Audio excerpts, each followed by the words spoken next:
Hello and welcome back to the channel. 'Tis I, your host and humble narrator, Ken Lavigne, singer slash vocal coach and occasional road warrior. If you are looking to book your very first concert in 2025, whether it's in a cozy cafe or your town's community theater, this checklist right here will walk you through step by step how to go from A to B, making sure that you don't miss out on anything. There's no fluff here, there's no gatekeeping, just some clear action steps with some real world examples that I've used personally and hopefully will guide you along the way. And we're gonna get to this right now. So checklist item number 1, you need to define your show. What are you offering? What is this show all about? I know it sounds stupidly simple. Of course you're going to give the show a title, but what kind of title? Is it a solo acoustic set? Is it a Broadway themed cabaret? A one-man storytelling journey through his awkward teenage years with ballads and slides? Whatever it is, it needs to come from you, it needs to be true to you, and it needs to be sticky. So for example, these are some that I've actually used for myself, and they totally work. Songs from the Road, a 60-minute acoustic travelogue set in a cafe. Or here's one I've used recently, 3 Nights with a Tenor. The music of Sir Andrew Lloyd Webber, Sir Elton John, and Sir Paul McCartney. Here's another one, From Opera to Elvis, a crossover concert for small theaters with funny stories and powerhouse vocals. So I know those names might seem a little bit cheesy, but you gotta give your show a name, even if it's a cheesy one like Come Spend a Night with Ken. It sounds way better than I'm just playing songs and stuff. So make sure that it's sticky, it's true to you, and it's something that you know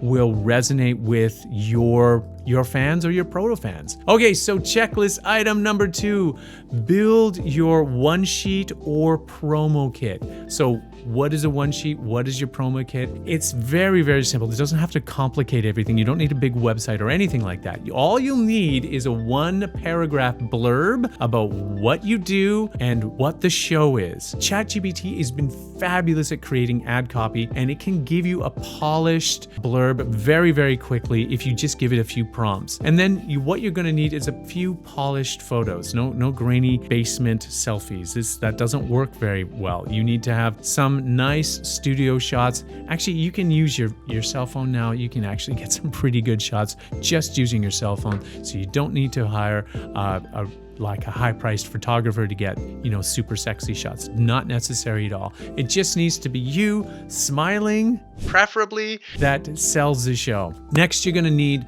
a couple of video links with recordings. Now, those video links to a YouTube channel, it's super easy to do. We won't go into specifics of if you don't have a YouTube channel, but making sure that you have those video links handy so people can instantly get what it is you do and how you do it right away. That is the key. It saves a lot of time. Plus, you're going to need a short quote with a testimonial.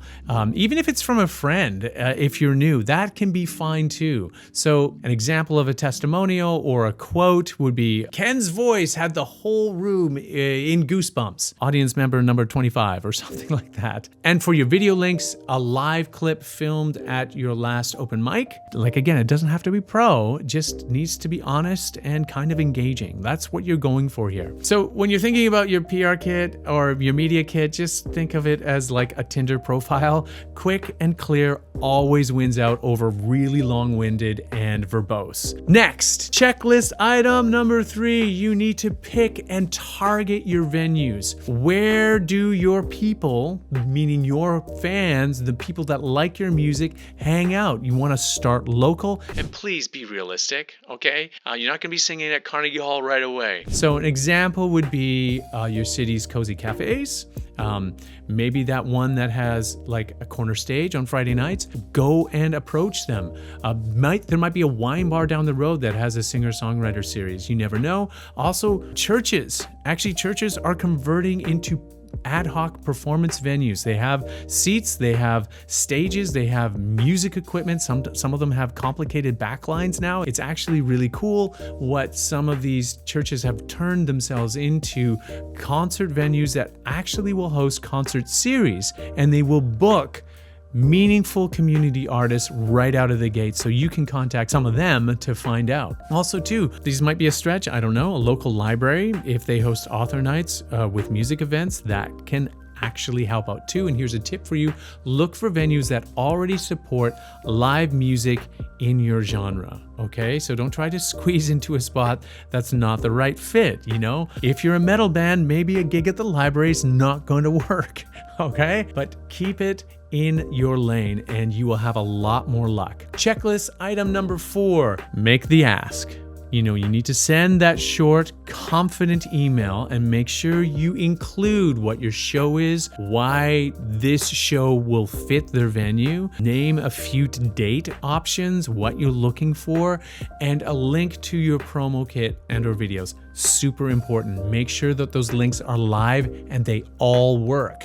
Okay, so for example, if you're writing your email, in the subject line, put booking inquiry, acoustic pop show, spring 2025 or summer 2025 or whatever. And in that you say, hello, venue name.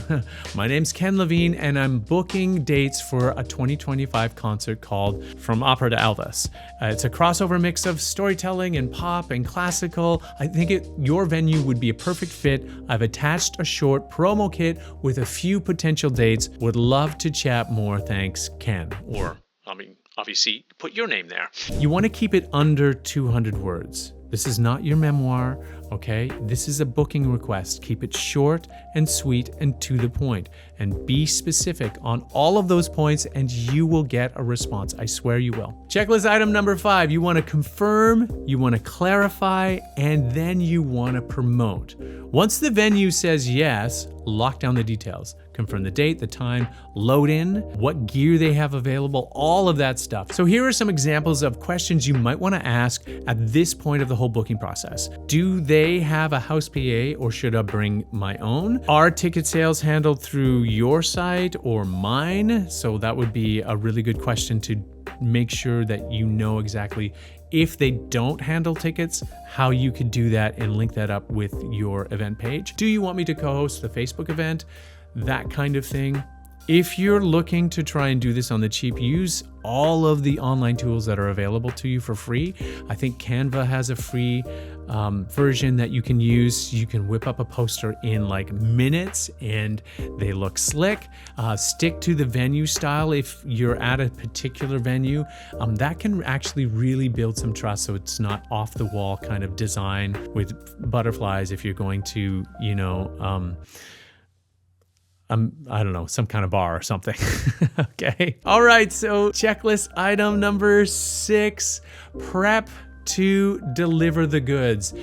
Get your set list really sharp. Make sure your gear works. It's all in working order. It's not going to short out in the middle of your gig. No loose wires or anything like that. You want to make sure that you show up early and whatever you do not forget to breathe. Okay? Your breath support is your absolute firepower defense system against anything going wrong. Make sure you breathe. You don't want to get lightheaded before your gig. So here's some of my tips that when it comes to actually planning the concert, I always lean into opening with the strongest, most fun song that you have. It has to be confident.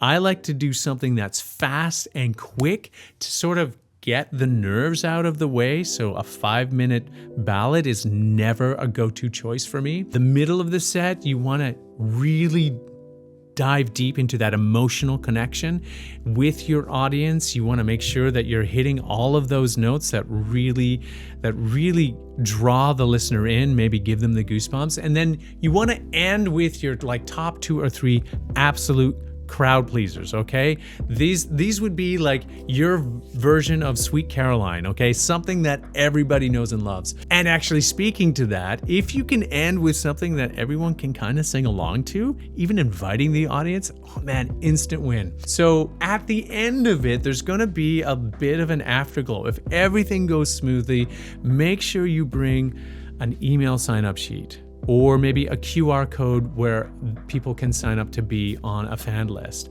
One concert could equal 10, 20, 30 super fans. You don't want to lose them. You want to keep them in your ecosystem. You're going to have each of those super fans in your back pocket or in your corner, rooting for you and wanting you to succeed. So just to sum this up, booking your first concert in 2025 is less about luck and more about having a plan. And this checklist is a plan. I'll be sure to leave a link where you can actually download this checklist in some sort of format that will work for you to be able to, like maybe a Google Sheets or something like that. And then if you take action on all of these 6 things, define, promote, pitch, prepare, you'll not only book your first concert, you'll be ready for it. You won't be sort of gathering in all of the edges at the end. And if you want help putting together your one sheet or your pitch, I've got some free coaching links down below. You can grab it while it's here. It's a 30-minute session with me. We can talk about anything. You can sing. It's a one-on-one vocal assessment as well. You can do whatever you want in that 30 minutes. Sometimes people don't even show up. That's not a good thing. I don't recommend it. That pisses me off. You don't want to do that. I will remember you. But if you need that time, or if you just have some quick questions, leave a comment down below in this video and I will be sure to get back to each and every one of you as best as I can. Until then, go make some music, go make some magic, and get out there and get yourself booked. Thank you so much for taking time out of your super busy day and spending a few of those precious moments with me. Much love and appreciation to you all, and we will see you next time.